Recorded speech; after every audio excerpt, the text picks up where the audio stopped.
ఈరోజు మనం headache and migraine, తరచుగా వచ్చేటటువంటి తలనొప్పి అండ్ పార్శ్వనొప్పి మరియు పార్శ్వనొప్పి, ముందుగా ఏ ఆసనాలు వేస్తే ఇలాంటి ప్రాబ్లం తగ్గుతుంది. ఓకే, ఇప్పుడు ముందుగా స్టాండింగ్లో ఒక్క ఆసనం అని చెప్పాను, పాదహస్తాసనం.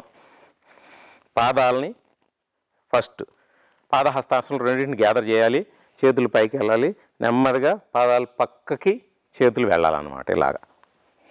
అది పాదహస్తాసనం. ఇది చేసేటటువంటి విధానం తెలుసుకుందాం. ఇన్హలేషన్ చేశాను, ఫస్ట్ ఎగ్జేల్ చేస్తూ కంప్లీట్గా స్టమక్ లోపలికి లాగాలి. లాగిన తర్వాత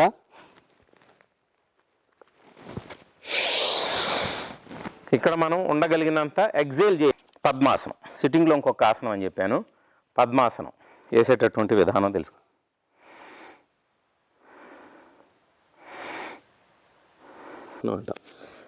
మౌంటైన్ లాగా ఉంటుందన్నమాట. దీనిలో ఇన్హేల్ చేస్తూ రెండు పాదాలని ముందుకు జరుపుకోవాలి. ఇందులో రెండు పాదాలను ఇలా పెట్టుకొని ఇప్పుడు నార్మల్ బ్రీతింగ్ తీసుకోవాలి. ఇది శవాసన స్టేజ్ అన్నమాట. ఇప్పుడు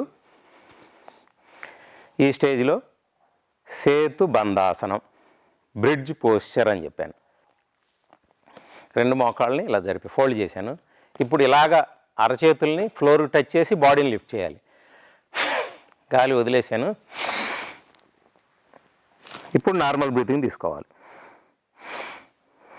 శవాసనం చెప్పాను కదా, శవాసనం స్టేజ్. ఫింగర్స్ పైకి ఉండాలి, లిటిల్ టో ఫ్లోర్కి టచ్ అయ్యి ఉండాలి.